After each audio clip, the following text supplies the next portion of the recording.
سب سے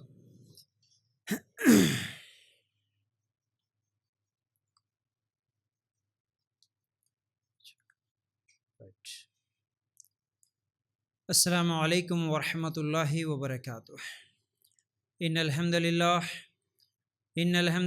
نحمدہ ونستعینہ ونستغفرہ ونؤمن بہ ونتوکل علیہ ونعوذ باللہ من شرور انفسنا ومن سیئات اعمالنا من یہدہ اللہ فلا مضل لہ ومن یضلل فلا ہادی لہ واشہد ان لا الہ الا اللہ وحدہ لا شریک لہ واشہد ان محمدا عبدہ ورسولہ اما بعد فإن خیر الحدیث کتاب اللہ وخیر الہدی ہدی محمد صلی اللہ علیہ وسلم وشر الامور محدثاتها وكل محدثة بدعة وكل بدعة ضلالة وكل ضلالة في النار۔ اللهم صل على محمد وعلى آل محمد كما صليت على إبراهيم وعلى آل إبراهيم إنك حميد مجيد۔ اللهم بارك على محمد وعلى آل محمد كما باركت على إبراهيم وعلى آل إبراهيم إنك حميد مجيد۔ وقال الله تبارك وتعالى في قرآن المجيد يا أيها الذين آمنوا اتقوا الله حق تقاته ولا تموتن إلا وأنتم مسلمون رب اشرح لي صدري ويسر لي أمري واحلل عقدة من لساني يفقهوا قولي۔ ہر قسم کی تعریف، حمد و ثنا، کبریائی اور بڑائی اس اللہ رب العزت کے لیے ہیں جو تمام جہانوں کا پالنے والا رب ہے، اور اسی طرح اس کے آخری نبی محمد الرسول اللہ صلی اللہ علیہ وسلم پر بے شمار درود و سلام ہو۔ حمد و ثنا کے بعد آج ہم لوگ جس عنوان کے تحت قرآن و سنت کی روشنی میں کچھ باتیں سننے والے ہیں وہ ہیں عورتوں پہ ہونے والا ظلم۔ اسی عنوان کے تحت کچھ باتیں پچھلے ہفتے بھی میں نے آپ لوگوں کے سامنے رکھا تھا،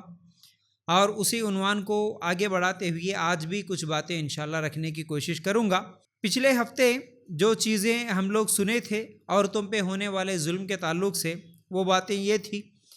ایک تو عورت کے پیدا ہونے کو ہی پسند نہیں کیا جاتا، اور دوسرا اس کے ساتھ انصاف نہیں ہوتا، اور تیسری چیز جو سنے تھے ہم لوگ ماں باپ کی طرف سے دیے جانے والے طعنے، چوتھی چیز نکاح کے بارے میں اس کی پسند کیا ہے، اس کی ناپسند کیا ہے، معلوم نہیں کیا جاتا، پوچھا نہیں جاتا، اس کی اجازت نہیں لی جاتی، پھر اسی طرح نکاح دیر سے کیا جاتا۔ یہ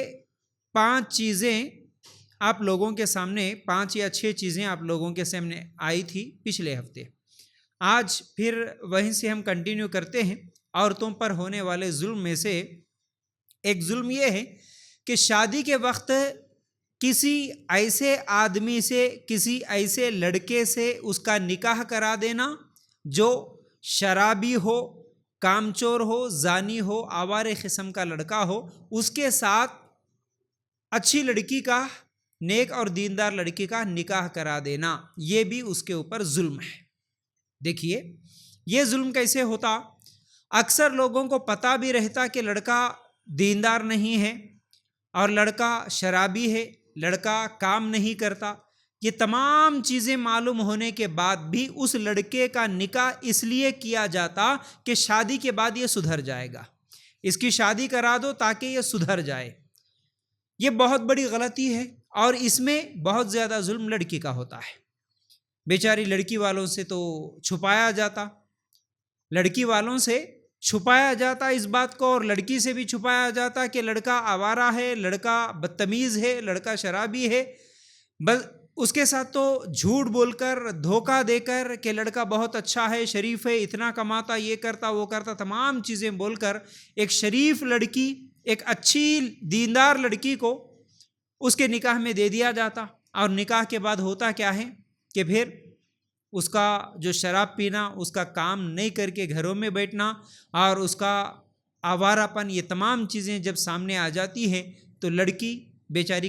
کمزور ہوتی ہے، مجبور ہوتی ہے۔ اس کے لیے پہلی مرتبہ نکاح ہونا ہی بڑا مشکل تھا، تو اب وہ طلاق لے کے، خلا لے کے واپس تو اپنے گھر کو نہیں جا سکتی، اس لیے ظلم سہتے ہوئے وہ جیسے بھی رہے، وہ جیسا بھی ظلم کرے، اس کے ظلم کو سہتے ہوئے ایک مجبوری کے ساتھ پوری زندگی گزار دیتی ہے۔ یہ عورتوں کے اوپر ہونے والا ظلم ہے۔ تو اس لیے میں ہمیشہ کہتا ہوں جو لڑکا آوارہ ہے، جو لڑکا کام چور ہے، جو پہلے سے کام نہیں کرتا، جو پہلے سے شراب پینے والا ہے، بدتمیز ہے، بد اخلاق ہے، ایسے لڑکوں کا نکاح یہ سمجھ کے کرنا کہ یہ شادی کے بعد سدھر جائے گا، یہ بے وقوفی ہے اور یہ لڑکی پر ظلم ہے۔ بیچاری اس لڑکی کا کیا قصور تھا جو تو شریف تھی بیچاری، اس کے اوپر ظلم کہ یہ سدھرے گا نہیں سدھرے گا، کس کو گارنٹی ہے؟ کس کو پتا کہ یہ شادی کے بعد سدھر جائے گا؟ اکثر لوگوں کی یہ غلط فہمی ہے کہ شادی کرنے سے سدھر جاتے آوارہ لڑکے، نہیں سدھرتے۔ اکثر لوگوں کو یہ دیکھا گیا کہ ارے شادی سے اس کے سدھرنے کا کیا لینا دینا؟ جس کو شراب کی عادت پہلے سے ہو گئی ہو، وہ شادی کرنے کی وجہ سے شراب کی عادت کیسے چھوڑے گا؟ جس کو کام نہیں کر کے گھروں میں سونے کی، ادھر ادھر گھومنے کی، آوارے لڑکوں کے ساتھ آوارہ گردی کرتے ہوئے گھومنے کی عادت ہو، اس کو شادی کے بعد وہ سدھر جائے گا، کام کرے گا، اس کی کیا گارنٹی ہے؟ اس سے اس کا کیا تعلق ہے؟ کوئی تعلق نہیں ہے۔ اس لیے شادی کرنے سے سدھر جاتا سمجھ کے اگر کر دیں گے نکاح، یہ ظلم ہے لڑکی پر، ایسا کبھی نہیں کرنا، یہ غلطی کبھی نہیں کرنا۔ اور جو آوارہ ہے اسے اگر وہ نہیں سدھرتا تو اسے چھوڑو، اسے شادی ہی مت کرو۔ اگر برباد ہو گئی اس کی زندگی تو اس اکیلے انسان کی برباد ہو جائے گی، اس ایک اکیلے لڑکے کی برباد ہو جائے گی زندگی۔ وہ شرابی ہے، نہیں سدھر رہا۔ دیکھیے جب ماں باپ بولے تو نہیں سدھرا، بھائی بہن بولے تو نہیں سدھرا، معاشرے سوسائٹی والے رشتہ دار پڑوسی بولے تو نہیں سدھرا، تو شادی کرنے سے کیسے سدھرے گا؟ اگر وہ پہلے سے ہی آوارہ ہے، وہ خود اپنی جان پر ظلم کر لیا اور وہ خود برباد ہو گیا،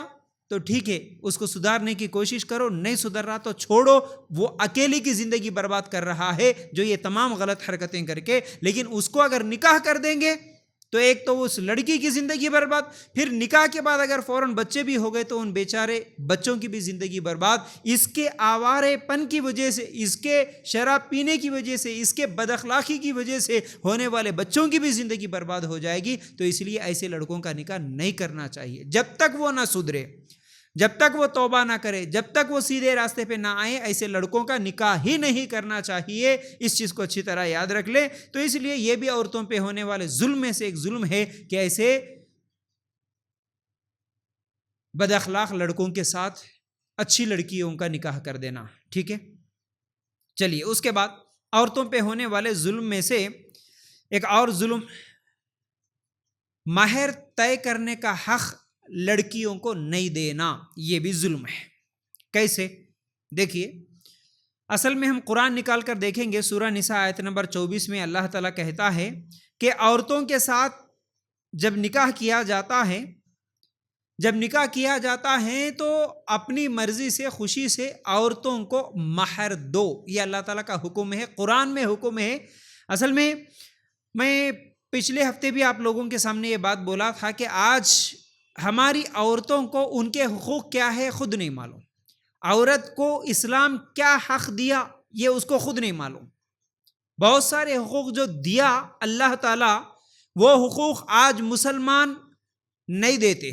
خود گھر والے نہیں دیتے، باپ نہیں دیتا، شوہر نہیں دیتا، بھائی نہیں دیتا، اور عورت معلوم بھی نہیں کرتی، اس لیے مانگتی بھی نہیں، اس کو خود علم نہیں ہے کہ میرا حق کیا ہے، کس میں کیا حق ہے، نہیں معلوم ہے، تو اس لیے ظلم سہتے ہوئے رہتی ہے۔ تو یاد رکھو عورت کا یہ حق ہے مہر طے کرنے کا۔ مہر جو شادی کے وقت طے ہوتا وہ کتنا ہوگا، اس کو کتنی رقم چاہیے، یہ لڑکی بولے گی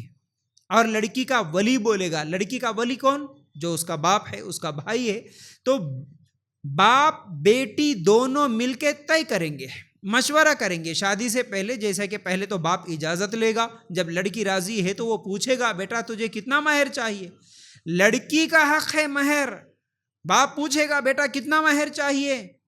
اللہ اکبر، تو لڑکی طے کرے گی ابا میں راضی ہوں اتنے مہر پہ، کتنا چاہیے وہ اپنی مرضی سے بولے گی۔ آج اگر ہمارے معاشرے میں خواتین سے سوال کریں گے، اگر پوچھیں گے کتنے لوگوں کو یہ معلوم ہے، بلکہ کتنے لوگوں نے اپنی شادی میں خود اپنی مرضی سے مہر طے کیا ہے، کتنی عورتیں جواب دیں گی کہ ہاں جی ہم ہماری مرضی سے اتنا مہر ہونا بول کے ہمارے ابا کو بولے تھے، اتنا مہر چاہیے ہم کو بول کے ہم ڈیمانڈ کرے تھے، ہم مانگے تھے، ہم سے پوچھا گیا مہر کتنا ہونا بول کے۔ کتنی لڑکیاں آپ کو جواب دیں گی، کتنی عورتیں جواب دیں گی؟ 99% شاید ایسی ہی عورتیں ہیں جن کو مہر کتنا طے کیا ان کو معلوم بھی نہیں، معلوم بھی نہیں، بڑے لوگ بیٹھے کہیں پر، مرد حضرات بیٹھے، وہی لوگ آپس میں کچھ بات چیت کر لیے، کچھ مہر طے کر دیے، ہو گیا. لڑکی کو پتہ ہی نہیں ہے وہ اس کا حق ہے، اس کو ملنا چاہیے. اچھا طے بھی کرتے ہیں تو پھر اس کے بعد کیا ہوتا ہے؟ اس سے بھی بڑا ظلم. طے کرنے کے بعد ایک تو مہر دیا نہیں جاتا، اور دوسرا اگر مہر دیا بھی جاتا ہے تو اتنا کم دیا جاتا، اور وہ کم مہر میں بھی جیسے اس لڑکی کے پاس مہر پہنچا فوراً دوسری طرف سے مدرسے کے لوگ، مسجد کے لوگ یا کوئی اور آ جاتے ہیں جو دین کے نام پر آ کے وہ مہر بھی لوٹ کے لے کے چلے جاتے ہیں. اب یہ مہر ہے نا، تیرے پاس رقم ہے نا، یہ تو کچھ بھی خرچہ نہیں کر سکتی، یہ صرف مسجد کو اور مدرسے کو دے سکتی، یہ بول کے پھر وہ بھی کھینچ کے لے کے چلے جاتے ہیں. اور کچھ لوگوں کو تو میں ایسے دیکھا، ایسے سنا قریب سے، لڑکی کا مہر طے کیا گیا اور مہر نقد ملا بھی، اور وہ نقد مہر لے کے آ کے باپ اس لڑکی کے گود میں رکھا 1-2 سیکنڈ کے لیے، اور رکھ کے نکال کے لے کے چلے گیا. بیٹا بس صرف یہ مہر تجھے دکھانے کے لیے لایا تھا، یہ تیرا مہر تھا بس. اس کے بعد باپ لے کے چلے گیا. شرابی ہے تو شراب پی لیا، یا پھر اس کی ضرورتیں پوری کر لیا. مہر ایک تو دیتے نہیں، لڑکی کی مرضی سے مہر نہیں دیتے، لڑکی جتنا ڈیمانڈ کرتی اتنا نہیں دیتے، لڑکی سے سوال بھی نہیں کرتے کتنا مہر ہونا. بڑے لوگ مل کے طے کر دیے، اور وہ کرے سو مہر بھی اس کے ہاتھوں کو نہیں دیتے، یا تو باپ لے لیتا، یا نہیں تو مسجد مدرسے والے آ کے لے لیتے، یا پھر نہیں تو ادھار میں لکھا دیتا، یا پھر نہیں تو اکثر لوگ اس مہر کو ادھار میں لکھا دیتے. جو کم نہیں لکھاتے وہ لوگ کیا کرتے؟ ادھار میں لکھا دیتے. چلو جی ہم دے دیں گے 1,51,000 روپیے ریال میں، 1,51,000 روپیے درہم میں. میرے پاس تو ایک آدمی آ کے، جب بہت دن پہلے 10-15 سال کی بات ہے، میں جب تقریر کر رہا تھا اس وقت میں جب بولا تھا مہر کے تعلق سے کہ مہر دینا ضروری ہے، تو ایک آدمی آیا تقریر سن کے، آ کے بولا کہ فیاض بھائی میری شادی میں تو 1,00,000 درہم مہر میں لکھ دیا گیا، اور آج تک میں وہ دیا نہیں. اور وہ 1,00,000 درہم کے انڈین روپیز کتنے بنتے وہ بھی نہیں معلوم، مجھے حساب تک نہیں معلوم، بس لکھ دیے ہمارے بڑے لوگ. میں بھی راضی، وہ بھی راضی، مجھے بھی نہیں معلوم اس کا حساب، میری بیوی کو بھی نہیں معلوم، اور آج تک میں دیا بھی نہیں. میں کیا کروں؟ حالانکہ 1,00,000 درہم، 10,000 درہم جو لکھا دیتے، درہم کتنے بنتے؟ کئی لوگ ہوتے وہ زندگی میں اتنے پیسے آنکھوں سے دیکھتے بھی نہیں، اتنے پیسے خود کماتے بھی نہیں زندگی میں کبھی، لیکن اپنی بیویوں کے مہر کے نام پہ، ادھار کے نام پہ لکھ دیے. اب ظلم دیکھو، زندگی بھر تو اس کو دینا یاد نہیں آتا، اور لڑکی کو مانگنا بھی یاد نہیں آتا. بیوی کبھی پوچھتی نہیں، اجی تم مہر لکھائے تھے نا، ارے یہ مہر تمہارا حق ہے، تمہیں لینا چاہیے، ادھار نہیں. آج تو بڑے بڑے لکھپتی کروڑ پتی لوگ بھی ادھار میں لکھا دیتے، کئی لوگ، اور لکھاتے بھی جو 5,000 لکھاتے، اکثر لوگ 2,000 5,000 2,051 5,051 زیادہ سے زیادہ 10,051 لکھا دیے، وہ بھی ادھار میں لکھا دیے. اللہ رحم کر.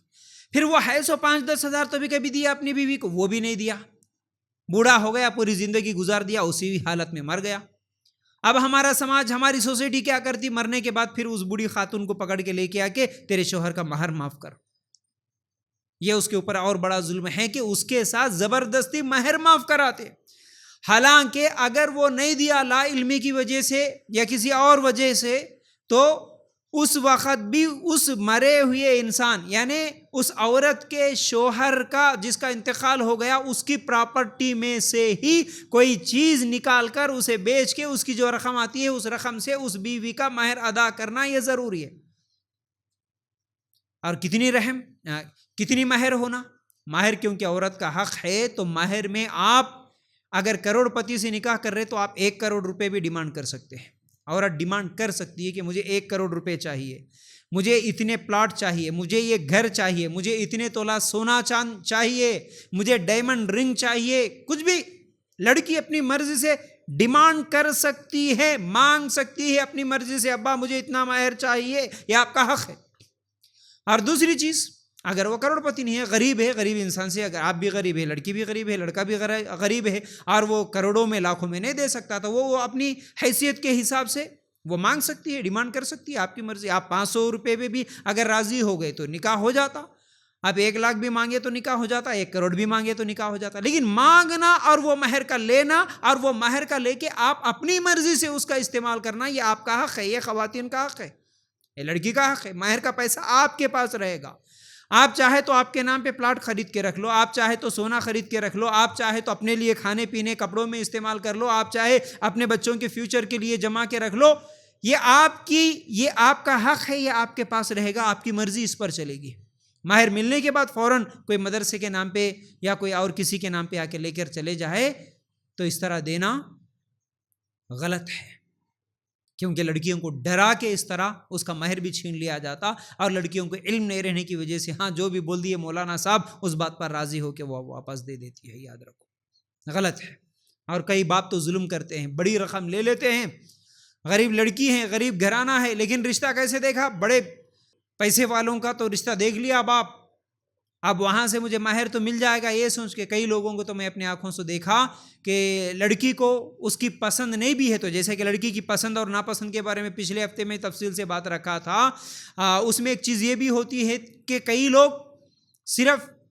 اپنی لڑکیوں کا نکاح اس لیے کر دیتے ہیں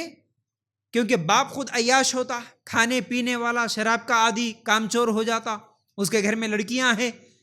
اب وہ خود تو کما کے اچھی طرح کما کے نکاح تو نہیں کر سکتا، تو اس لیے کیا کرتا، اب غریب بچیاں ہیں، اب جو بھی آ جائے گا میں اس کو دے دوں گا، اب وہ زیادہ عمر والا آ جائے تو بھی دے دوں گا، کوئی دوسری شادی تیسری شادی چوتھی والی کوئی بھی آ جائے تو بھی دے دوں گا۔ دینا گناہ نہیں ہے، لیکن اس نیت سے دینا کہ کیونکہ اب میری کنواری لڑکی ہے، اب مجھے پیسے چاہیے، وہ مالدار ہے، اب وہ دوسری شادی کرنا چاہ رہا، مجھے مال مل جاتا اس لیے میں میری بچی کو دے دوں گا، اس نیت سے نکاح کرنے والے باپ ہے، اور ڈیمانڈ کر کے 1-1 لاکھ 5-5 لاکھ روپے اس کے پاس سے لے لیتے ہیں، اور لڑکی کو تو پتہ ہی نہیں چلتا باپ کتنے لیا، کیا کرا، باپ خرچ کر لیا، اور اس بچی کی زندگی برباد کرتے ہوئے کسی کو اس کی مرضی کے بغیر، اس کی اجازت کے بغیر ایسے لوگوں سے نکاح کر کے دے دیتے ہیں جس کا عمر بھی زیادہ ہے، جس کو وہ لڑکی پسند بھی نہیں کرتی۔ اگر پسند کرتی ہے تو عمر زیادہ ہے کوئی مسئلہ نہیں، پسند کرتی ہے تو وہ چوتھی بیوی بھی بنے کوئی مسئلہ نہیں، لیکن ظلم کرتے ہوئے، بلیک میل کرتے ہوئے اگر کسی کا نکاح اس طرح کر کے دے دیتے ہیں تو یہ غلط ہے، یاد رکھو۔ تو بہرحال یہ مہر کے تعلق سے کچھ باتیں تھیں، جو مہر طے کرنے کا حق لڑکی کو نہیں دینا یہ بہت بڑا ظلم ہے، ٹھیک ہے۔ اس کے بعد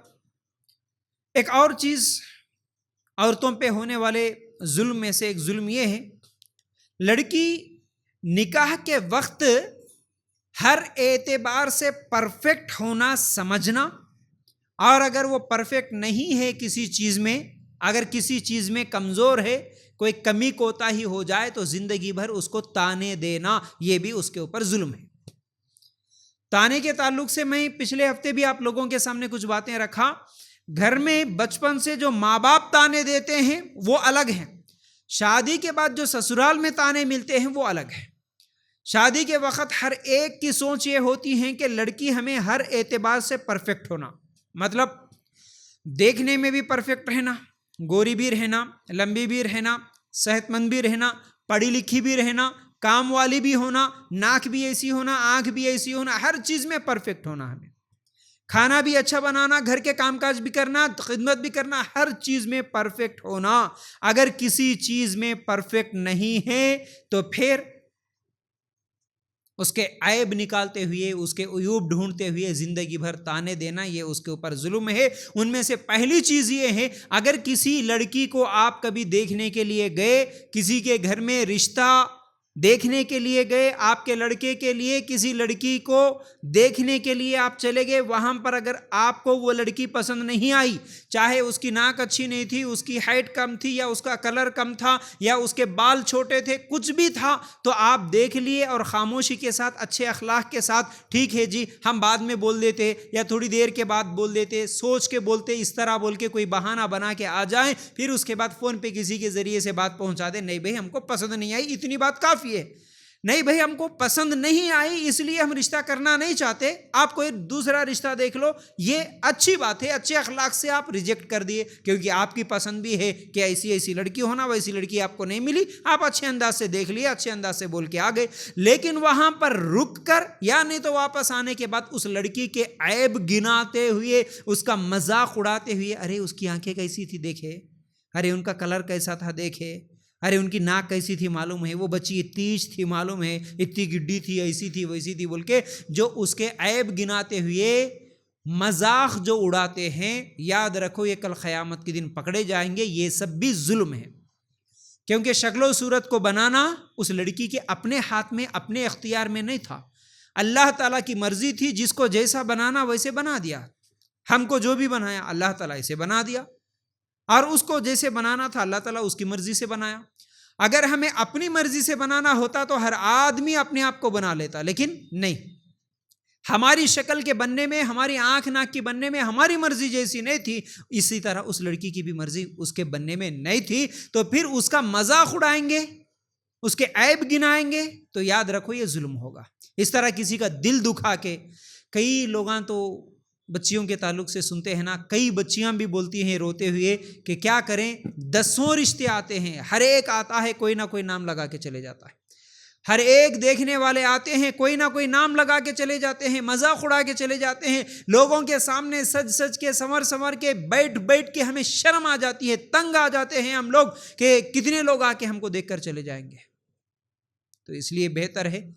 کہ اگر کوئی پسند نہ آئے تو انکار کرتے وقت اس کے عیب گنا کے، اس کا مذاق اڑا کے اور اس کے اوپر تانے دیتے ہوئے اس طرح ظلم کرنا یہ زیادتی ہے، ایسا نہیں کرنا چاہیے. ٹھیک ہے، چلیے اس کے بعد اگر تانوں کے تعلق سے، جو کہ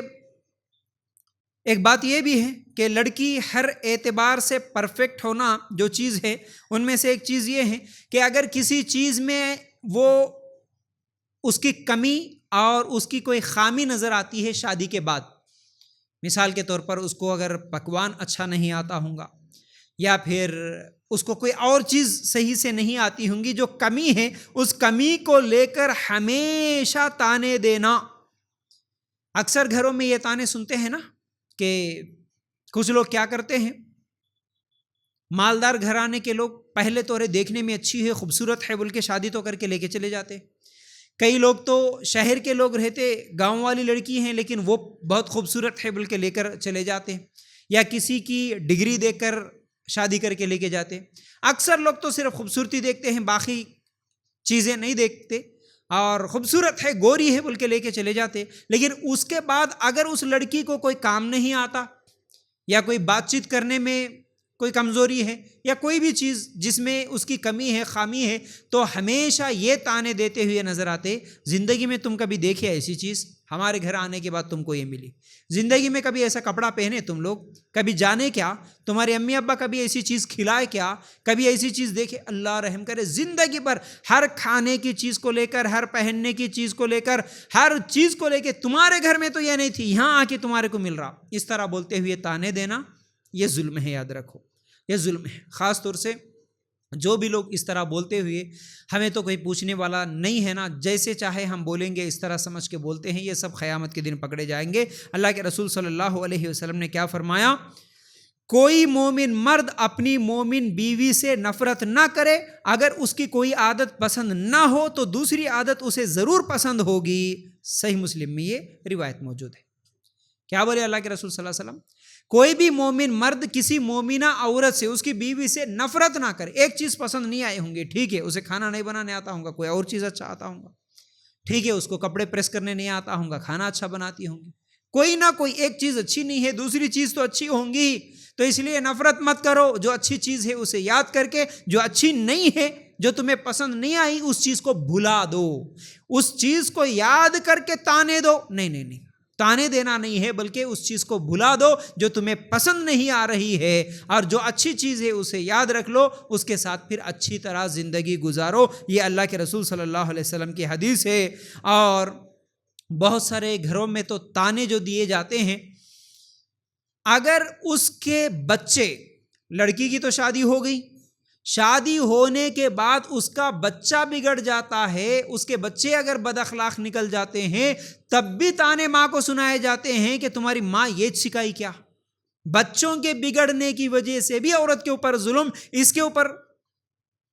اس کے بچے بگڑنے کی وجہ سے اس کا کیا قصور تھا؟ اگر قصور تھا تو دونوں کا بھی تھا. باپ بھی اتنا ہی ذمہ دار ہے جو اپنے بچوں کو تربیت نہیں دیا، بچوں کو ڈرایا نہیں، سمجھایا نہیں، اور ماں بھی ذمہ دار ہے. اور کئی گھروں میں ماں بہت سمجھاتی ہے، کئی گھروں میں تو مائیں بیچاری ہم جیسے لوگوں کو فون کر کے بھی سوال کرتی ہیں، پریشان ہوتی ہیں، پوچھتی ہیں ہمارے بچوں کو ہم کتنا سمجھا رہے ہیں، ہمارے بچے نہیں سمجھ رہے، اور ان کے ابا ہیں کہ بالکل لاپرواہ ہے، سالہ سال سعودی دبئی وہاں جا کے کمانے میں لگ جاتے ہیں۔ ایک بہت بڑی غلطی ہوتی ہے بچوں کی بگاڑ میں، یاد رکھو اس چیز کو۔ آج مائیں اپنے بچوں کی حرکتوں کو لے کر، بچوں کے بگاڑ کو لے کر پریشان ہو کے سوال کرتے ہوئے روتی ہیں کہ ہمارے بچے بگڑ رہے ہیں، ہم سمجھائے تو نہیں سمجھ رہے، ہم ڈرائے تو نہیں ڈر رہے، لیکن ان کے ابو کو جب ہم بولتے ہیں کہ آپ آؤ، آپ سمجھاؤ، آپ کتنے سال ہو گئے ہیں، 10-15 سال سے اب باہر کمانے میں لگ گئے، دبئی سعودی کے چکر کاٹتے ہوئے، گھر بھی ہے، قرضے بھی نہیں ہے، کچھ بھی نہیں ہے، لیکن یہاں بچے جوان ہو رہے، بچے بگڑ رہے ہیں، آپ کیوں نہیں آ رہے؟ بولے تو نہیں ابھی کمانا ہے۔ پیسوں کی کچھ لوگوں کو لت لگ جاتی ہے، پیسوں کی لت لگ جاتی ہے، پیسوں کی محبت دل و دماغ میں بٹھا لیتے ہیں، بچوں کی پرورش کی کوئی فکر نہیں ہوتی، وہ لوگ باہر رہتے ہیں، بچے بگڑ جاتے ہیں۔ اس کے بعد پھر گھر والے جو تانے دیتے ہیں، خاص طور سے ساس سسر کے رشتہ داروں کے تانے ماں کو ہی سہنا پڑتا ہے۔ دیکھ کیسی تربیت کری بچوں کو، بچے بگڑ گئے۔ ماں کا اس میں قصور جتنا ہے اس سے بھی زیادہ باپ کا قصور ہے۔ اصل میں باپ ڈرائیں، سمجھائیں، صحیح تربیت کرے، یہ باپ کی بھی ذمہ داری ہے، یاد رکھو۔ اور تانوں میں ایک تو بچے بگڑ گئے تو بھی تانے، اور دوسرا بچے نہیں پیدا ہوئے، اولاد نہیں ہوئی تو بھی تانے، اولاد ہونے کے بعد اگر لڑکیاں زیادہ پیدا ہوئی تو بھی تانے، یعنی ہر اعتبار سے ہمیشہ تانے دیتے ہوئے ایک عورت کے اوپر جو ظلم کرتے ہیں، یہ ظلم کل قیامت کے دن اندھیروں کا باعث بنے گا، اور اللہ تعالیٰ اس ظلم کے تعلق سے سوال کرے گا، یاد رکھو۔ اس لیے ان میں سے کسی بھی قسم کا تانا دینا پسندیدہ نہیں ہے، بلکہ ایسے تانے نہیں دینا چاہیے، یہ سب غلط چیزیں ہیں، ٹھیک ہے۔ اور کئی لڑکیوں کو تو خود ان کو کام کرنے نہیں آتا یا ان کی کوئی کمی ہے تو بھی ان کی امی کو گالیاں، یعنی شادی کے بعد جو بہو نئی نئی گھر میں آتی ہے، اس کی اگر کوئی کمزوری ہے، اس کی اگر کوئی خامی ہے تو بھی اٹھا کے تمہاری اماں یہ سکھا کے بھیجے کیا، تمہارے اماں اتنے دن کیا کرے، تمہارے بابا یہ طریقہ سکھائے کیا، ہر چیز میں امی ابا کا نام لے کر تانے دینا، یاد رکھو یہ بھی ظلم ہے، ٹھیک ہے۔ چلیے اس کے بعد ایک اور چیز جو عورتوں پہ ہونے والے ظلم میں سے ایک ظلم یہ ہے جہیز کا لینا۔ اب یہ جہیز چاہے ڈیمانڈ کر کے لے یا زبردستی لے یا انڈائریکٹ پوچھے یا ڈائریکٹ پوچھے یا خوشی کے نام پر لے، جہیز تو جہیز ہے۔ یاد رکھو اللہ تعالیٰ قرآن میں سورہ نساء آیت نمبر 29 میں کہتا ہے، یا ایھا الذین آمنوا لا تأکلوا اموالکم بینکم بالباطل، اے ایمان والو اپنے آپس کے مال ناجائز طریقے سے مت کھاؤ، آپ ایک دوسرے کے مال ناجائز طریقے سے مت کھاؤ، بولا اللہ تعالیٰ۔ تو جہیز کا لینا دینا یہ جائز ہی نہیں ہے، چاہے وہ کوئی مانگ کر لے یا بغیر مانگ کر لے۔ جہیز پلاٹ کی شکل میں لے، پیسوں کی شکل میں لے، گھر کی شکل میں لے، پراپرٹی کی، سونے کی، چاندی کی، پیسوں کی، گاڑی کی، 4 ویلر کی، 2 ویلر کی، یا پھر سامان کی شکل میں، پلنگ الماری کی شکل میں، اسٹیل کے سامان کی شکل میں، یا پھر باراتیوں کے دعوت کی شکل میں لے، یہ سب چیزیں جہیز میں ہی شامل ہے۔ ایسا جہیز لینا بالکل بھی جائز نہیں ہے، یہ ظلم ہے، کل قیامت کے دن پکڑے جائیں گے، یاد رکھو۔ کیونکہ ہمارے نبی صلی اللہ علیہ وسلم کے زمانے میں یہ تمام چیزیں ہم کو ڈھونڈنے پر بھی نہیں نظر آتی۔ لڑکی کا جب نکاح ہو رہا ہو، اور ہمارے صحابہ کے زمانے میں، ہمارے نبی صلی اللہ علیہ وسلم کے زمانے میں لڑکی کے والد کی طرف سے گاڑیوں کا، سواریوں کا، زمینوں کا، پلاٹوں کا، گھروں کا، سونے چاندی کا، یا پھر لڑکے والوں کے 500,000 لوگوں کو کھانا کھلانے کا، یا پھر پلنگ بستر الماری کے دینے کا سسٹم ہمارے نبی صلی اللہ علیہ وسلم اور صحابہ کے زمانے میں نہیں تھا۔ تو پھر آج اگر کوئی ایسا کرتا ہے تو یہ غیروں کا طریقہ ہے، یہ اسلامی طریقہ نہیں، نبی کا طریقہ نہیں، یہ جہیز میں شامل ہے، اور یہ جہیز لینے والے کل قیامت کے دن پکڑے جائیں گے۔ ہاں اگر لا علمی میں لے لیے ہوں، یا تو انہیں واپس کرنا چاہیے، یا نہیں تو سسرال والوں سے معافی مانگ لینا چاہیے، جن لوگوں نے نہیں معلوم ہو کہ آج تک ایسی حرکت کی ہے تو، ورنہ کل قیامت کے دن مجرموں کے صفوں میں یہ لوگ ٹھہریں گے۔ جو لوگ بھی جہیز لیے ہیں مانگ کر یا پھر ڈیمانڈ کر کے یا پھر بلیک میل کر کے کسی بھی طرح سے لیے ہوں. وہ لوگ اگر حیثیت ہیں تو جتنا لیے جو لیے وہ واپس کر دیں, یا واپس نہیں کر سکتے تو پھر ان لوگوں کے پاس جا کے ہم کمزور ہیں, نہیں معلوم تھا, لا علمی میں لے لیے, اب واپس نہیں کر سکتے, ہمیں معاف کر دو. دنیا میں معافی مانگ لو, ورنہ کل قیامت کے دن ظلم کرنے والے اور مجرموں کے صفوں میں یہ لوگ ٹھہریں گے. اللہ تعالیٰ کے پاس ان کو جواب دینا ہوگا. آج خوشی سے ظلم کرتے ہوئے بھی خوشی, ڈیمانڈ کرتے ہوئے بھی خوشی, عین شادی کے وقت, شادی کے دن پوری تیاریاں ہو گئی, قبول ہے, بولنا باقی تھا, قاضی صاحب آگے, وہاں پر آ کے نہیں, جتنا طے کرے تھے اس سے بھی زیادہ ہمیں ایک اور چیز چاہیے, اگر وہ چیز دیتے بولے تو ابھی نکاح ہوگا, اگر وہ چیز نہیں دیتے بولے تو نہیں ہوگا. اس طرح بھی شادیوں کو کینسل کرنے والے لوگوں کو دیکھتے ہیں آج. عین شادی کے وقت 4 ویلر کا ڈیمانڈ. حالانکہ اور یہ جتنے لوگ جن کے پاس پیسے زیادہ ہوتے ہیں یہ لوگ, اور کروڑوں کی پراپرٹی اس کو بھی رہتی, کروڑوں کی پراپرٹی اس کو بھی رہتی, پھر بھی اور مانگتے رہتا, اور مانگتے رہتا, کتنا بھی رہے, اور بھی چاہیے, اور بھی چاہیے. تو یاد رکھو جہیز کا لینا یہ جائز نہیں ہے, اور اگر کوئی اس طرح لیے ہیں تو یہ بھی ظلم ہوگا, یاد رکھو. اور سوچنے کی بات بھی ہے, اخلاقی اعتبار سے بھی ایک لڑکی کو اس کے ماں باپ پڑھا لکھا کے, اس کی پرورش کر کے, اچھی تربیت کر کے آپ کے گھر میں بھیج رہے ہیں, آپ کی خدمت کرنے کے لیے اور آپ کے خاندان کو آگے بڑھانے کے لیے, ہمیشہ کے لیے آپ کے حوالے کر رہے ہیں, تو پھر اس لڑکی کے آتے وقت اس لڑکی کے ماں باپ سے یا اس لڑکی سے جہیز کا ڈیمانڈ کرنا, آتے آتے پیسے بھی لے کر آؤ, آتے آتے پلاٹ بھی لے کر آؤ, آتے آتے سونا چاندی بھی لے کر آؤ, یہ اخلاقی اعتبار سے بھی صحیح نہیں ہے. یاد رکھو یہ تو ظلم ہے, یاد رکھو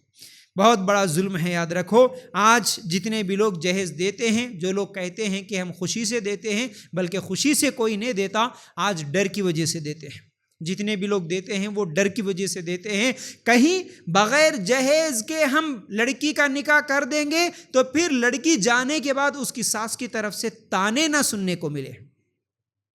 اس کے نندوں کی طرف سے تانے سننے کو نہ ملے, اس کے شوہر کی طرف سے تانے سننے کو نہ ملے. زندگی بھر یہ تانے کہ بس ایسے ہی اٹھا کے دے دیے تیرے ماں باپ, کیا تھا تیرے پاس, کچھ بھی دکھ نہیں ہے تو ہم کر کے لا لیے تھے, ہم تو تیرے اوپر احسان کرے تھے, بڑی بہو تو اتنا لا لی, تو کیا لا لی, اس طرح بول کے جو گالیاں دیتے, تانے دیتے, ایسے تو گندی گندی بری بری باتیں بولتے ہیں, ہمیشہ ستاتے ہیں, زبردستی کرتے ہیں, مارتے توڑتے ہیں جہیز کے لیے. بلکہ باپ پوری حیث و پراپرٹی, گھر مکان سب کچھ بیچ کے بھی دے دیتا, اس کے باوجود بھی اور بھی ہونا بول کے جو لوگ ستاتے ہیں, اس ستانے کی وجہ سے لڑکیاں آج گھروں سے بھاگ جاتی ہے, خودکشی کر کے مر جاتی ہے,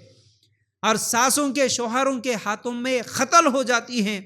یہ بہت بڑا ظلم ہے, بہت بڑا ظلم ہے عورتوں کی طرف.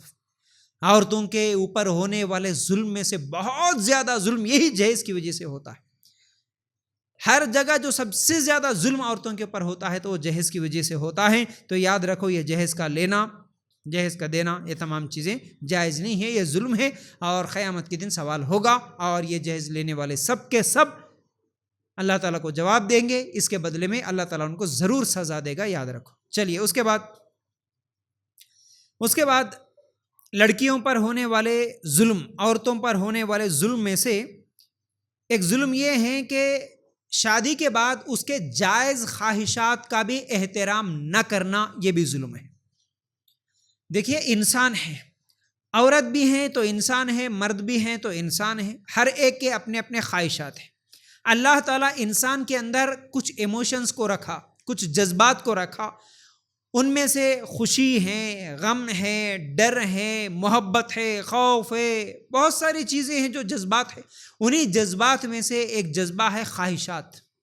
خواہشات اچھے بھی ہوتے ہیں, خواہشات برے بھی ہوتے ہیں, جائز خواہشات بھی ہوتے ہیں, ناجائز خواہشات بھی ہوتے ہیں. لیکن شادی کے بعد اکثر لڑکیوں کو ان کے جائز خواہشات پورا کرنے کا بھی موقع نہیں ملتا. اب شادی ہو گئی تو اس کی اپنی مرضی کچھ بھی نہیں ہوتی, اس کی اپنی خواہش کچھ بھی نہیں ہوتی.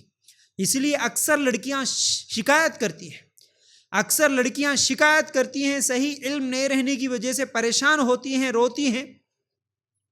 اب شادی, اسی لیے شادی سے دور بھی بھاگتی ہے, شادی نہیں کرنا بہتر ہے, شادی کر لیے تو بس اب کچھ بھی نہیں چلتا ہمارا, ہماری کوئی خواہش، ہماری کوئی مرضی نہیں چلتی، اس لیے بہتر ہے کہ بغیر شادی کے رہ جائے۔ یاد رکھو، جائز خواہشات کا احترام کرنا ضروری ہے، سسرال والوں کے لیے ضروری ہے کہ اس لڑکی کے جائز خواہشات کو پورا کیا جائے۔ جیسا کہ اکثر گھروں میں جو ہوتا ہے، کئی لوگوں کی طرف سے یہ شکایتیں آتی ہیں، اتنا زیادہ ظلم کرنے والے، اتنے زیادہ ظلم کرنے والے ہیں، شوہر جب تک گھر کو واپس نہ آئے رات کو، اس لڑکی کو نہ کھانا کھانے کی اجازت ہے، نہ بستر پہ آرام کرنے سونے کی اجازت ہے۔ اب وہ اس کا شوہر چاہے رات کو 12 بجے آئے، 1 بجے آئے، 2 بجے آئے، تب تک وہ انتظار کرتے رہے گی شوہر کب آئے گا۔ اس وقت تک وہ خود بھی نہیں کھائے گی، اور اس کو کچھ کام بھی نہیں ہے تو وہ سوئے گی بھی نہیں، وہ اپنی نیند کی قربانی کرتے ہوئے وہ جاگتے رہے گی اس کے انتظار میں،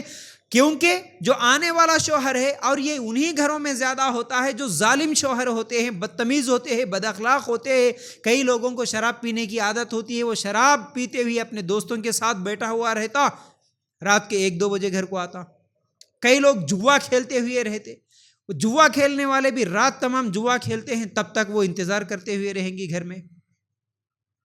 اگر وہ شوہر کے آنے سے پہلے کھانا کھا لیتی یا پھر سو جاتی ہے تو پھر اس کو مار پیٹ کیا جاتا، اس کے اوپر ظلم کیا جاتا، اور اس کو گھر کے گھر والے مل کے اس کے اوپر تانا دیتے ہوئے نظر آتے ہیں۔ یاد رکھو، یہ بہت بڑا ظلم ہے، کیونکہ وہ بھی انسان ہے، اسے بھی اپنے وقت پہ بھوک لگتی ہے، وہ بھی انسان ہے، اس کو بھی وقت پہ نیند آتی ہے۔ تو اس طرح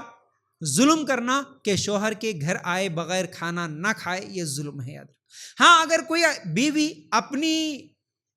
خواہش، اپنی مرضی سے، شوہر کی محبت میں، شوہر اگر بہت اچھا ہے، کام کر کے، دکان بند کر کے، کاروبار، اس کا بزنس جو بھی ہے، وہ تمام چیزیں بند کر کے رات کو آئے تک دیر ہوتی، اچھا ہے، نیک ہے، دیندار ہے بیچارہ، لیکن اس کو بھی کام زیادہ رہنے کی وجہ سے دکان بند کرنے میں دیر ہوتی ہے، تو وہ شوہر کے احترام میں، شوہر کی محبت میں، نہیں جی تم آئے تک میں نہیں کھاتی، تم آئے تک میں نہیں سوتی، یہ اپنی مرضی سے اگر کوئی اس طرح ریسپیکٹ دیتی ہے تو الحمدللہ اچھی بات ہے، وہ اس کی محبت ہے۔ لیکن یہ کہنا کہ نہیں اب تو کھانا نہیں، تو سونا نہیں ہم آئے تک، تجھے بھوک لگی تو بھی بھوکی رہنا، اور نیند آئے تو بھی تجھے نیند قربان کر کے جاگتے ہوئے رہنا، اس طرح اگر زبردستی کریں گے تو یہ ظلم ہے۔ اور اسی طرح جائز خواہشات میں سے بہت سارے خواہشات ہیں، کئی عورتوں کو الگ الگ چیزیں کھانے کا دل کرتا ہے، بلکہ گھر میں 4 بچے ہیں تو 4 بچوں کے الگ الگ خواہشات ہیں۔ بڑا بچہ بولتا امی انڈا کھاؤں گا، اور ایک بچہ بولتا گوشت کھاؤں گا، لڑکی بولتی دال کھاؤں گے، ہر ایک کی اپنی اپنی مرضی ہے۔ کوئی آئس کریم کھانا پسند کرتا تو کوئی ایگ پف کھانا پسند کرتا، ہر ایک کی اپنی مرضی ہے۔ لیکن شادی کے بعد کئی لوگوں کے گھروں میں یہ ظلم ہوتا کہ اگر بہو کو ایک دن انڈا کھانا دل بول رہا ہے، بغیر ساس یا سسر کے اجازت کے ایک انڈا بھی اگر فرائی کر کے کھا لیے تو اس دن پورے گھر میں جنگ شروع ہو جاتی ہے، لڑائی جھگڑے ہو جاتے ہیں، تو پھر سمجھو کہ یہ ظلم ہے۔ یعنی اس گھر میں بہو ساس کی اجازت کے بغیر ایک 5-10 روپے کا انڈا بھی نہیں کھا سکتی، ایک فروٹ بھی نہیں کھا سکتی، گھر میں رکھا ہوا ایک فروٹ، گھر میں رکھا ہوا ایک جوس، ایک کول ڈرنک، ایک آئس کریم، کوئی چیز نہیں کھا سکتی بغیر شوہر کے یا بغیر ساس کی اجازت کے، تو پھر یہ ظلم ہے۔ یاد رکھو، سب کو دینا، سب کھانے کے بعد بچے تو کھانا، نہیں تو بھوکی رہنا، ظلم ہے۔ کئی گھروں میں ہم دیکھتے ہیں، بلکہ آج تو پھر بھی کئی لوگ الحمدللہ سدھر رہے ہیں، لیکن کئی لوگ بتاتے ہیں نا اپنے واقعات، 20 سال 25 سال 30 سال، آج بھی ایسے کچھ لوگ ہوں گے، ہے بھی، کیونکہ ہر جگہ ایک جیسا ماحول نہیں ہے۔ ایک عورت تو میرے سامنے ہے کہ یہاں پر سینٹر میں اس کے اوپر جو ظلم ہوا تھا اس کے شادی کے بعد، وہ بیان کر رہی تھی، بتا رہی تھی کیا کرنا، فیض بھی میرے ساتھ تو ایسا ہوا تھا شادی کے بعد۔ اس زمانے میں تو سلنڈر نہیں تھا، لکڑیوں کی چولہے پہ کھانا بناتے تھے، تو ہماری ساس جو کاڑی کی ڈبی رہتی سلگانے والے، وہ کاڑیاں بھی گن کے دیتی تھی کہ یہ اتنے دن چلانا ہے۔ ایسا ظلم اللہ کے لیے، یہ ظلم ہے، یاد رکھو، اللہ کے لیے غور کرو، ایسا ظلم نہیں کرنا کھانے پینے کی ہر چیز میں۔ اور ریسنٹلی میں ایک واقعہ دیکھا، طلاق ہوا اس بات پر، طلاق ہونے کے بعد خلا ہوا، لڑکی جھگڑے جب چل رہے تھے تو مجھے کال کر کے ہمارے گھر میں ایسے ایسے واقعات ہو رہے، ہم کیا کرنا فیاض بھائی، ہم کو آپ مشورہ دیجئے بول کے بچی بول رہی تھی۔ تو اس کے گھر میں ہونے والے واقعات، شادی کے صرف 6 مہینے کے بعد اس نے طلاق لے لی۔ تو یہی انڈے کو لے کر جھگڑا، ایک دن وہ اپنے شوہر سے بولی، چوری سے وہ خود بھی جا کے نہیں لالی بلکہ اپنے شوہر سے بولی کہ دیکھو جی آج مجھے انڈا کھانے کا دل کر رہا ہے، لے کے آ جاؤ، آملیٹ ڈال کے کھانا کھائیں گے۔ شوہر چپکے سے گیا، اس کے امی ابا کو، یعنی شوہر کے امی ابا کو بتائے بغیر جا کے وہ دکان سے انڈا لے کر آیا، اور دونوں میاں بیوی بیٹھ کے انڈا کھا رہے تھے۔ تو سسر کو جب اس کی بو آ گئی تو پھر آ کے پوچھنے لگا کہ یہ کیا ہے، تو ابھی سے بدل گیا، تیری امی کو پوچھے بغیر اور مجھے پوچھے بغیر تیری بیوی کو تو انڈا لے کے آ کے کھلا رہا، یہ بول کے رات کو کئی گھنٹوں تک جھگڑا کرا، بلکہ وہ بچی شکایت کر رہی تھی، کچھ ہی دن پہلے کا واقعہ۔ تو یہ ظلم ہے۔ اس کے جائز، ہاں ناجائز خواہش اگر کچھ ہے تو وہ مت پورا کرو۔ اگر لڑکی بول رہی مجھے ڈیلی گھمانے لے کے چلو،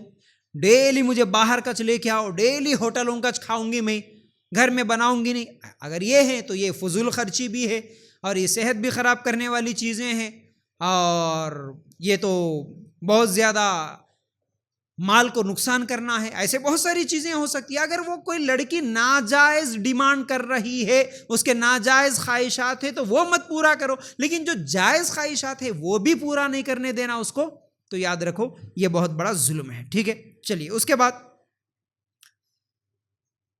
عورتوں پر ہونے والے ظلم میں سے ایک ظلم یہ ہے کہ بہو کو کام والی سمجھنا، یہ بہت بڑا ظلم ہے۔ بہو کو کام والی سمجھنا، اکثر گھروں میں بہوؤں کو صرف نوکرانی اور کام والی کی حیثیت دیتے ہیں۔ اور یاد رکھو، میں پچھلے ہفتے بھی جب یہ عنوان شروع کر رہا تھا اسی وقت میں یہ بات بتایا تمہیدی طور پر، اور اب بھی یاد آئی بات تو میں یہ بتا رہا ہوں، میرا عنوان عورتوں پر ہونے والا ظلم ہے۔ تو اس عنوان میں میں جو کچھ بھی بتا رہا ہوں یہ ہر گھر کی کہانی نہیں ہے، کچھ گھروں کی کہانی ہے۔ الگ الگ علاقوں میں، الگ الگ گھروں میں زیادہ تر ہونے والے ظلم یہ ہیں، یہ میں آپ لوگوں کے سامنے بتا رہا ہوں۔ اس کا مطلب یہ نہیں ہے کہ ہر گھر میں ایسا ہی ہوتا، کئی گھروں میں الٹا بھی ہوتا ہے۔ یہاں بہو پر ظلم ہو رہا تو کئی گھروں میں ساس پر بھی ظلم ہوتا، وہ بھی انشاءاللہ آگے میں بیان کرنے والا ہوں۔ یہاں عورتوں پر ظلم ہو رہا تو کئی گھروں میں مردوں پر بھی ظلم ہوتا، وہ آگے میں بیان کرنے والا ہوں۔ تو یاد رکھو، یہ نہیں سمجھنا نہیں پورا آپ عورتوں کے سائڈ لے رہے، عورتوں کی بات کر رہے، ایسا ظلم تو نہیں ہوتا، ہمارے گھر میں تو نہیں ہوتا۔ ارے تمہارے گھر میں نہیں ہوتا ہوگا، لیکن بہت سارے گھروں میں ایسا ہو رہا، تو وہی چیزیں آپ لوگوں کے سامنے رکھ رہا ہوں۔ یاد رکھو، اکثر گھروں میں بہوؤں کو کام والی سمجھتے، نوکرانی سمجھتے، وہی حیثیت اس کی ہے سمجھتے اکثر گھروں میں۔ کیسے؟ بیٹے کی شادی کرنا اس وقت یاد آتا جب ان کے گھر میں بیٹی کی شادی ہو جاتی۔ بیٹی کی شادی ہو گئی تو گھر سے ایک لڑکی چلے گئی، مطلب جتنی دن بیٹی تھی گھر کا کام کاج کرتی تھی، ماں کے سپورٹ میں رہتی تھی۔ اب بیٹی نہیں ہے، کام زیادہ ہو گیا، اکیلی ماں کو کرنا پڑ رہا، چلو اب بیٹے کی شادی کریں گے۔ بیٹے کی شادی کرنا اس وقت یاد آ رہا جب بیٹی کی شادی ہو گئی، کام کی ضرورت پڑ رہی، تو کام والی کو لا رہے نا آپ۔ دوسری چیز، بیٹے کو شادی کرنا اس وقت یاد آتا جب ماں بیمار ہو جاتی، اتنے دن اچھی تھی، صحت مند تھی، خود کھانا بنا رہی تھی، خود گھر کی صفائی کر رہی تھی، اب بیمار ہو گئی، اب کام والی کی ضرورت ہے، چلو اب شادی کر کے لائیں گے بیٹے کو۔ یاد رکھو، اصل میں شادی کا مقصد کیا ہے؟ شادی کیوں کیا جائے؟ نکاح کیوں کیا جائے؟ نکاح کرنے کے جو مقصدوں میں سے ایک مقصد گھروں میں سکون آ جائے۔ اس کی دلیل سورہ روم آیت نمبر 21 میں اگر ہم دیکھیں گے، وَمِنْ آيَاتِهِ أَنْ خَلَقَ لَكُم مِّنْ أَنفُسِكُمْ أَزْوَاجًا لِتَسْكُنُوا إِلَيْهَا، اور اس کی نشانیوں میں سے ہیں کہ تمہاری ہی جن سے بیویاں پیدا کی تاکہ تم ان سے آرام پاؤ، اور تمہارے درمیان محبت اور ہمدردی قائم کر دی۔ یقیناً غور و فکر کرنے والوں کے لیے اس میں بہت ساری نشانیاں ہیں۔ تو نکاح کا ایک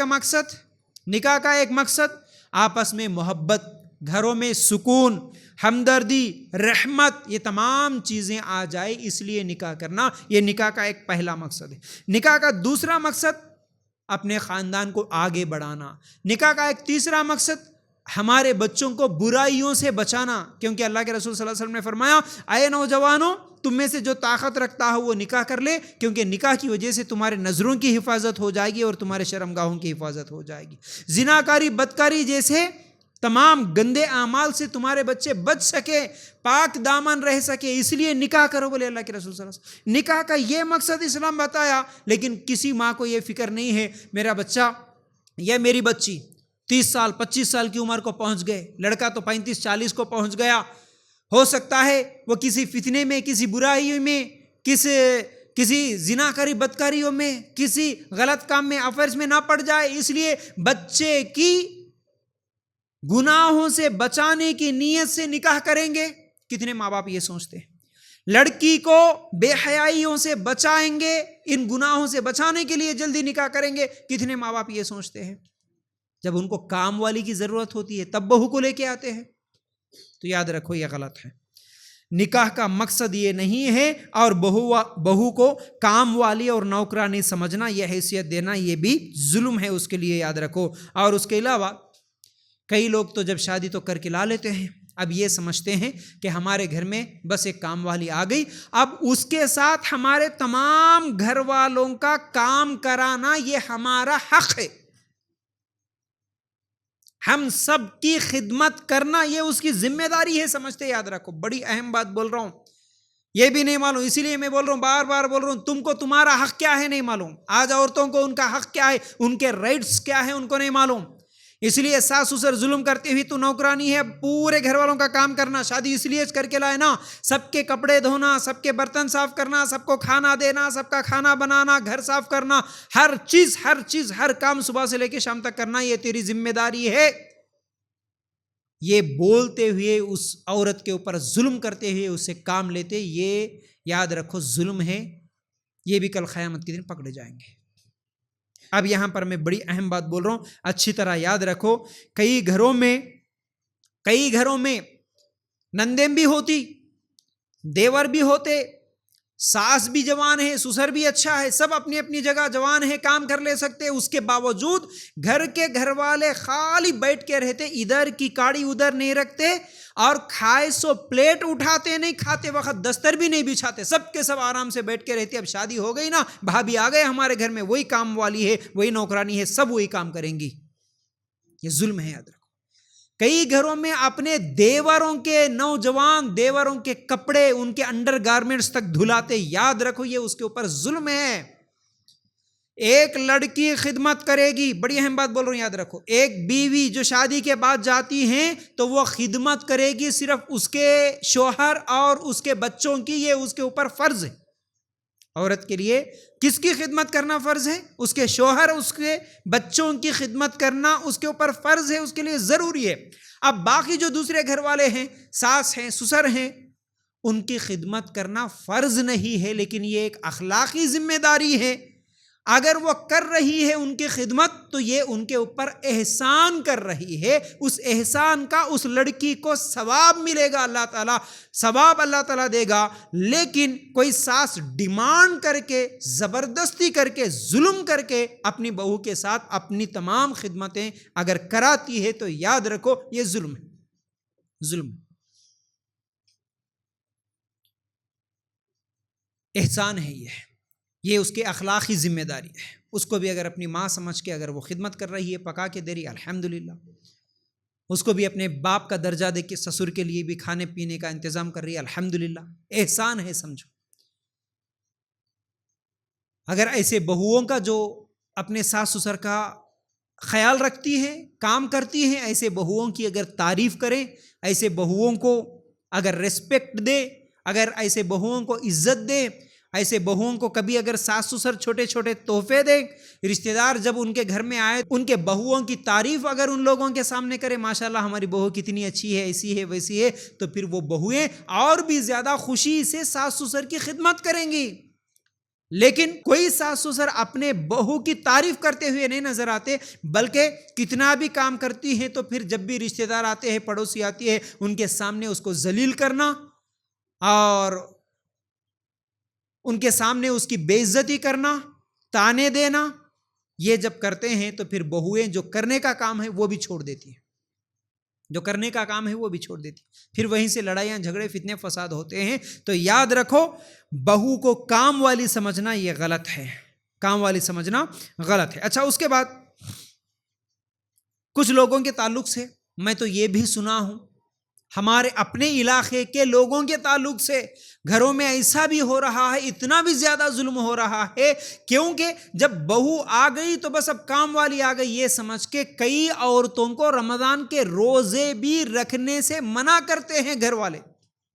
اور وہ کوئی بے دین لوگ نہیں ہوتے، ان کے گھروں میں تراویح کی نماز بھی ہوتی کہتے، ان کے گھر والے باہر سے دیکھنے میں بڑے دیندار نمازی، اور پورے گھر والے روزے بھی رکھتے، شوہر بھی روزہ رکھتا، ساس بھی روزہ رکھتی، سسر بھی روزہ رکھتا، نندیں بھی روزہ رکھتی ہیں، سب روزہ رکھتے، لیکن بہو کو روزہ رکھنے نہیں دیتے، کیونکہ رمضان میں ڈبل کام ہوتا، اور اگر تم روزہ رکھے تو یہ کام کون کرتے؟ روزہ رکھنے سے تم سے کام نہیں ہو سکتا، اس لیے تم روزہ چھوڑو، ہمارے لیے خدمت کرو، بس یہ ظلم ہے۔ جب میں یہ بات سنا تو حیران ہو گیا، اللہ رحم کرے۔ جن کے گھروں میں تراویح کی نماز جماعت کے ساتھ محلے والے جا کے نماز پڑھتے کہتے، دیندار لوگ ہیں بھائی بول کے سمجھنے والے، ان کے گھر کے بہو کو زبردستی روزہ نہیں رکھنے دیتے، زبردستی کرتے، ظلم کرتے، کیونکہ صبح 4 بجے 3 بجے اٹھ کے کھانا بنانا ہم سب کے لیے، اور یہی گھر والے ہیں اپنے خواہشات ڈیمانڈز پورے کرتے ہوئے رمضان میں یہ بناؤ وہ بناؤ ایسا بناؤ ویسا بناؤ، اپنے خواہشات پورے کھانے کے تمام چیزیں پورا کر لیتے ہوئے صبح سے لے کے شام تک بہوؤں کے اوپر ظلم کرتے ہوئے تم بناؤ، تم صاف کرو، تم ہماری خدمت کرو رمضان میں، تم روزہ چھوڑ دو۔ اور وہ لوگ سمجھتے ہم تو روزہ رہ رہے، وہ اس کا روزہ چھوٹ رہا ہے تو گناہ اس کو ہوگا، نہیں نہیں نہیں، گناہ تو اس شوہر کو ہوگا، اس ساس کو ہوگا، اس سسر کو ہوگا، جنہوں نے زبردستی اپنے بہوؤں کے روزے چھڑوا کے ان کے اوپر ظلم و زیادتی کرتے ہوئے گھر کا کام زیادہ لے رہے ہیں۔ خاص طور سے رمضان کے روزے رکھ کے تو ہر انسان تھک جاتا ہے، ایسے حالت میں عورتوں کے اوپر رحم کرنا چاہیے، رحم چھوڑ کے ان کے اوپر اور ظلم کرتے ہوئے ڈبل کام ان سے لینا، اور ان کو دن میں نہ آرام کرنے کی فرصت، نہ رات کو جلدی سو سکتے ہیں۔ تو یاد رکھو یہ ظلم ہے، یاد رکھو یہ ظلم ہے۔ تو گھروں میں کام کی وجہ سے، گھر کے کاموں کی وجہ سے اور کام زیادہ دیتے ہوئے ظلم کرنا، اس کے تعلق سے اگر ہم حدیث دیکھیں گے اللہ کے رسول صلی اللہ علیہ وسلم کے تعلق سے آتا ہے، صحیح بخاری میں یہ روایت موجود ہے، اللہ کے رسول صلی اللہ علیہ وسلم جب گھر میں ہوتے تو گھر میں کام کاج میں بیویوں کی مدد کرتے، گھر کے کاموں میں مدد کرتے، یہ اللہ کے رسول صلی اللہ علیہ وسلم کی سنت ہے۔ دوسری حدیث اگر دیکھیں گے صحیح بخاری کے، اللہ کے رسول صلی اللہ علیہ وسلم نے فرمایا کسی پر ایسا کام نہ ڈالو جو اس کی طاقت سے باہر ہو، اگر ایسا کام ہو تو اس کی مدد بھی کر دو، یہ بھی صحیح بخاری میں حدیث ہے۔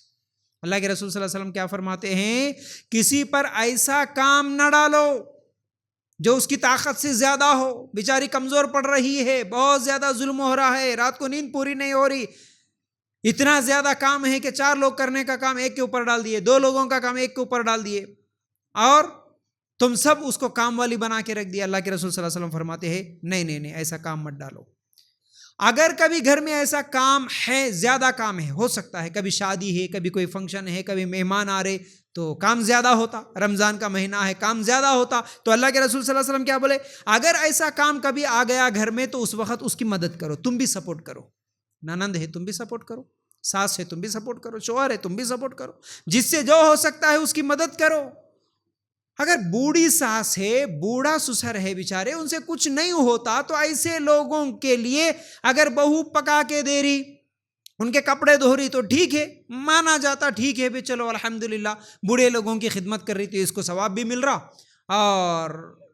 ایک اچھے اخلاق مانے جاتے ہیں۔ لیکن ساس بھی اچھی ہے، صحت اور تندرستی کے ساتھ ماشاءاللہ پورا کام کر سکتی ہے، بہو کے آنے سے پہلے تک گھر کا کام پورا کرتی تھی، پکاتی بھی تھی، کپڑے بھی دھوتی تھی، گھر کی صفائی سب کچھ کرتی تھی، لیکن بہو آتے ہی خاموش بیٹھ گئی، اب کچھ بھی نہیں کروں گی، سب بہو کر لینا۔ کام زیادہ رہے تو بھی، مہمان آئے تو بھی، رمضان آئے تو بھی خالی بیٹھ کے رہیں گے، صحت اچھی ہے، پورا کام کر سکتی، لیکن اس کے باوجود بھی ساس کچھ بھی کام نہیں کرتی، تو یہ ظلم ہے، یاد رکھو، یہ ظلم ہے، یاد رکھو۔ جیسا کہ میں اس سے پہلے بھی بولا تھا، ایک مرتبہ ایک لڑکی کا واقعہ جب اس نے خود سنایا تو مجھے معلوم ہوا کہ اس نے کہا تھا کہ ہمارے گھر میں یہ سسٹم ہے کہ ہماری ساس اتنی کامچور ہیں، اس کو خود کو نہانا، ہر دن نہانا بھی اس کے لیے مشکل ہے، نہائے تو کپڑے دھونا پڑتا، بلکہ نہاتی بھی نہیں، ہفتے میں 2 مرتبہ نہاتی، صرف پیر اور جمعہ کو۔ لیکن جب سے میری شادی ہوئی، جب سے میں اس گھر میں گئی، ابھی بھی نہاتی نہیں، لیکن کپڑے دھونے والی میں آ گئی نہ، بلکہ روزانہ کپڑے اتار کے رکھ دیتی میرے لیے، میں دھونا، لیکن انہیں نہاتی بھی نہیں۔ یہ ساس کی شکایت کر رہی تھی ایک بہو۔ تو یہ ظالم ہے، یہ ظلم ہے، یاد رکھو، ایسا ظلم نہیں کرنا چاہیے، بہوؤں کو کام والی نہیں سمجھنا، ٹھیک ہے۔ چلیے اس کے بعد ایک اور ظلم جو عورتوں کے اوپر ہوتا ہے، وہ ظلم یہ ہے عورتوں کو مارنا، بہت بڑا ظلم ہے، یاد رکھو۔ اللہ کے رسول صلی اللہ علیہ وسلم کی حدیثیں پہلے سناتا ہوں۔ اللہ کے رسول صلی اللہ علیہ وسلم نے فرمایا،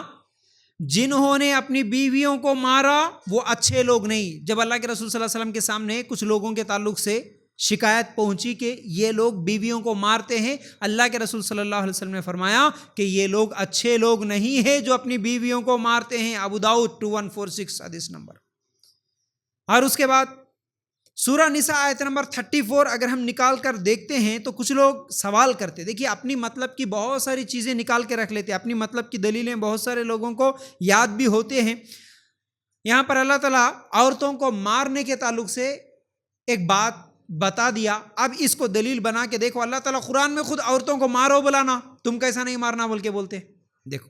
مارنے کی جو آیت ہے وہ بھی پڑھ دے رہا ہوں۔ الرجال قوامون علی النساء بما فضل اللہ بعضهم علی بعض وبما انفقوا من اموالهم فالصالحات قانتات حافظات للغیب بما حفظ اللہ واللاتی تخافون نشوزهن فعظوهن واہجروهن فی المضاجع واضربوهن فإن اطعنکم فلا تبغوا علیہن سبیلا ان اللہ کان علیا کبیرا۔ ترجمہ کیا ہے اس کا؟ مرد عورتوں پر حاکم ہے اس وجہ سے کہ اللہ تعالیٰ نے ایک کو دوسرے پر فضیلت دی ہے، اور اس وجہ سے کہ مردوں نے اپنے مال خرچ کیے ہیں۔ بس نیک اور فرما بردار عورتیں خاوند کی عدم موجودگی میں باحفاظت الہی نگہداشت رکھنے والیاں ہیں۔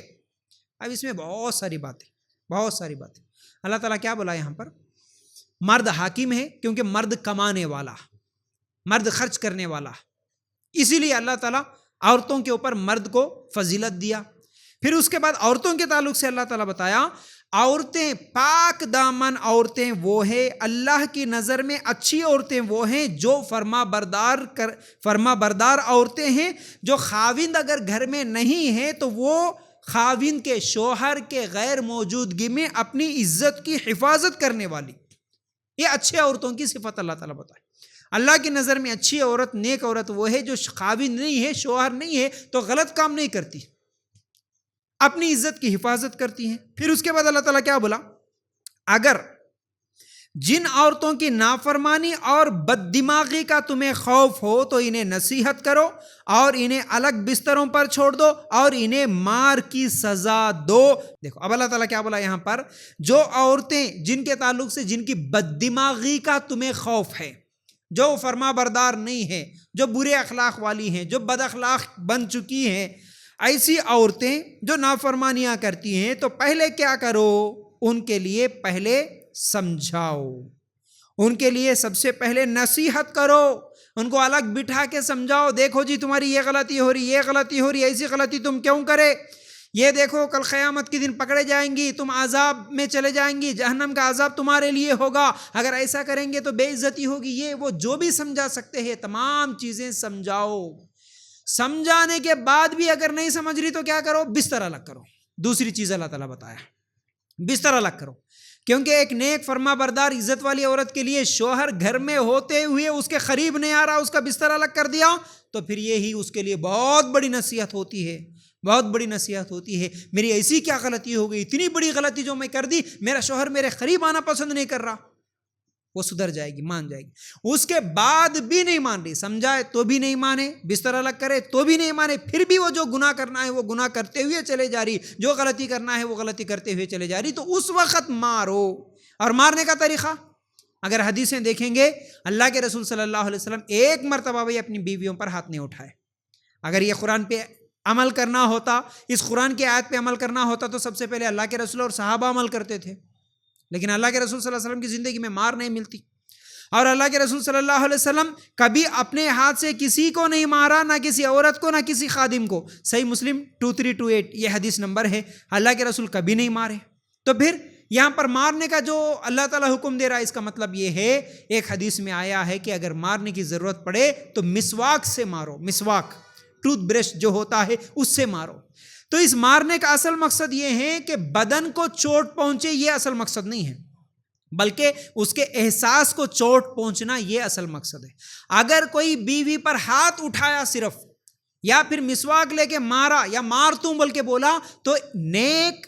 فرما بردار، اچھے اخلاق والی، صحیح سمجھ والی بیوی کے لیے وہ بھی بہت بڑی بات ہوتی ہے کہ میرے سے ایسی کیا غلطی ہو گئی کہ میرا شوہر سمجھایا، میرا شوہر بستر بھی الگ کرا، آج تو میرے اوپر ہاتھ اٹھانے کے لیے بھی تیار ہو گیا، ایسا کیا مجبور ہو گیا جو مجھے مارنے کے لیے تیار ہوگا، اتنے سالوں سے تو نہیں مارا تھا، تو میری کیا غلطی ہو رہی ہوں گی۔ یہ اس کو احساس دلانے کے لیے مار ہے، نہ کہ اس کے جسم کو چوٹ پہنچانا، جدھر بولے ادھر مارنا، لکڑیوں سے مارنا، لاتوں سے مارنا، خونے خون کر دینا۔ کئی گھروں میں تو پیٹ میں ہے سو بچہ مر جاتا ہے، اتنا مارتے ہیں۔ بیلٹ سے مارا، لکڑیوں سے مارا، جہیز کے لیے مارا، امی کی بات کیوں نہیں سنی بول کے مارا، کپڑے کیوں نہیں دھوئے بول کے مارا، نمک کیوں زیادہ کر دیے بول کے مارا، کھانا اچھا کیوں نہیں بنائی بول کے مارا، بریانی کیوں نہیں بنائی بول کے مارا، ہر چیز پہ مار مار مار، صبح شام مارتے رہتا۔ یہ مار اسلام میں جائز نہیں ہے، ایسے مارنے والے کل قیامت کے دن پکڑے جائیں گے، یہ بھی ظلم ہے، یاد رکھو۔ تو بہرحال ایسا مار اسلام میں جائز نہیں ہے، اور عورتوں کو بھی بات سمجھنا چاہیے۔ عورتوں کو بھی جب شوہر سمجھاتا ہے یا بستر الگ کرتا ہے یا کبھی ہاتھ اٹھاتا ہے تو اسے اپنی غلطی کیا ہے مان لے کے اپنی اصلاح کر لینے کی کوشش کرنی چاہیے، ورنہ کئی عورتیں ایسی ہوتی ہیں جن کو مار کھانے کی عادت ہو جاتی، کچھ لوگوں کو گالیاں کھانے کی عادت ہو جاتی، شوہر مجبور ہو کے بولتا، دیکھو آئندہ ایسا کرے تو میں ماروں گا، دیکھو آئندہ ایسا کرے تو میں ہاتھ اٹھاؤں گا، دیکھو مجھے غصہ آ گیا نا، پھر مار کھانے کے بعد نہیں بولنا، دیکھو مجھے مجبور نہیں کرنا، دیکھو پھر میرے غصہ آ رہا، مت بولو ایسی بات، مت کرو ایسی حرکتیں، ایسی زبان درازی میرے سامنے مت کرو۔ وہ غصے میں آتا، کنٹرول کر لیتا، سمجھاتا، اس کے باوجود بھی ادھر سے ایسا چلاتے رہتی، ایسا چیختے رہتی، اور اس کو غصہ دلاتی، اس کا غصہ بڑھ جاتا، آخر میں اس کو مارنے پر مجبور کرتی ہیں عورتیں۔ اکثر مرد مارنا نہیں چاہتے، لیکن مارنے پر عورتیں مجبور کرتی ہیں، ان کی زبان درازی کی وجہ سے، ایسی خطرناک خنچیوں کی طرح زبان چلتی ہے ان کی، سمجھانے کے باوجود بھی نہیں سمجھتے، اور جب تک ان کو مار نہیں کھائے سمجھ میں نہیں آتا۔ کئی عورتوں کو تو مار کھانے کی بھی عادت ہو جاتی ہے، ہر دن مار کھاؤ اور ویسی زندگی گزارو۔ تو بہرحال یہ چند باتیں تھیں جو عورتوں پہ ہونے والے ظلم کے تعلق سے آج میں آپ لوگوں کے سامنے رکھا، اور بھی بہت ساری باتیں ہیں، لیکن انشاءاللہ آنے والے ہفتے اسی عنوان کو اور کنٹینیو کرتے ہوئے عورتوں پر اور کیسا کیسا ظلم ہو رہا ہمارے معاشرے میں، وہ تمام چیزیں انشاءاللہ تفصیل سے رکھنے کی میں کوشش کروں گا۔ امید کرتا ہوں باتیں تو سمجھ میں آگے ہوں گی۔ اللہ تعالیٰ سے دعا ہے اللہ ہمیں کہنے سننے سے زیادہ عمل کی توفیق عطا فرما، آمین یا رب العالمین۔ جزاک اللہ خیر، السلام علیکم ورحمۃ اللہ۔